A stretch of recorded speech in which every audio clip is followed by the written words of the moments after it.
सबसे पहले रायपुर की, जहां गौमांस बिक्री करने पर साय सरकार की चेतावनी। सीएम साय ने कह दिया है, एक्स पर पोस्ट कर कहा है कि गौमांस बिक्री के आरोपियों को गिरफ्तार किया गया है। सनातन आस्था को ठेस पहुंचाने वाला गंभीर अपराध है ये। गौमाता की तस्करी करने वाले सुधर जाए या छत्तीसगढ़ छोड़ दे। ऐसे अपराधियों की प्रदेश में कोई जगह नहीं है। तो देखिए, साफ तौर पर मुख्यमंत्री का ये कहना है कि अगर आपको इस तरह की हरकतें करनी है, अपराध करना है, तो दरवाजे खुले हैं, छत्तीसगढ़ छोड़कर चले जाए। क्योंकि अगर आप पकड़े गए तो सजा मिलेगी और कड़ी से कड़ी सजा मिलेगी। मुख्यमंत्री का पोस्ट भी आप देख सकते हैं स्क्रीन पर। सुधर जाओ या छत्तीसगढ़ छोड़ दो। मुख्यमंत्री ने मुखर होकर यह बात कही है और चेतावनी दी है उन लोगों को जो इस तरह की हरकतों में शामिल होते हैं। देखिए, छत्तीसगढ़ से एक मामला सामने आया था जहां एक बंद कमरे में गौमांस पड़ा था और इसकी बिक्री की जा रही थी और गौवंश भी यहां से बरामद किए गए थे। उस पर मुख्यमंत्री का बड़ा बयान और मुख्यमंत्री ने साफ तौर पर कहा है कि सुधर जाओ या छत्तीसगढ़ छोड़ दो, क्योंकि अगर पकड़े गए तो बख्शा नहीं जाएगा।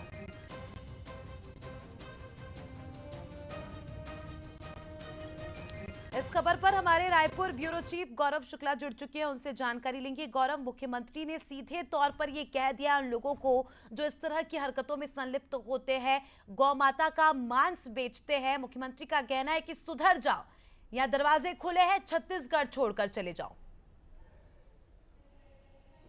जी बिल्कुल, देखिए जिस तरीके से बुधवार और गुरुवार की रात राजधानी रायपुर के मोमिन पारा में एक घर के 3 कमरों में गौ माता का मांस मिला था। उसके बाद से ही लगातार इसे लेकर जो अलग अलग संगठन है और विपक्ष है वो सरकार को घेरते नजर आया था और पुलिस ने बाकायदा इस पर कार्रवाई करते हुए 5 लोगों को गिरफ्तार भी किया था और एक इसमें आरोपी जो था, जिसकी ऑटो थी, वो फरार बताया जा रहा था और उसे लेकर लगातार जो लोग हैं वो कुछ बातें कर रहे थे। लेकिन आज जिस तरीके से मुख्यमंत्री विष्णुदेव साय का जो पोस्ट आया है उसमें साफ तौर पर यह है कि सरकार इस पूरे मसले पर गंभीर है और उन्होंने सीधे तौर पर चेतावनी दे दी है कि जो इस तरीके के काम करते हैं वो सुधर जाए, नहीं तो छत्तीसगढ़ छोड़कर चले जाएं। इसके पहले भी इस तरीके की घटनाएं सामने आई थी, तब सरकार ने एक फैसला लिया था, यदि इस तरीके की कोई घटना होती है तो उस जिले का एसपी और जो जिम्मेदार है वो काम करेंगे। और सबसे बड़ी चीज है कि विपक्ष का कहना है कि महाराष्ट्र, जहां पर इस तरीके के खुले उसमें काम चलता है, तो महाराष्ट्र में भी जो है बीजेपी की सरकार है और छत्तीसगढ़ में भी बीजेपी की सरकार है,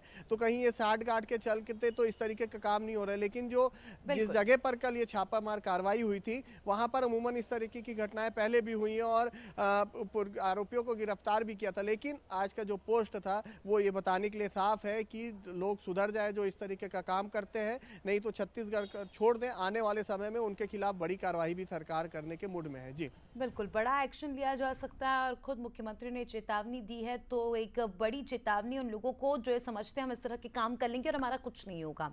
लेकिन अब मुख्यमंत्री की नजर है पूरे मामले पर। बहुत बहुत शुक्रिया आपका जुड़ने के लिए और जानकारी के लिए।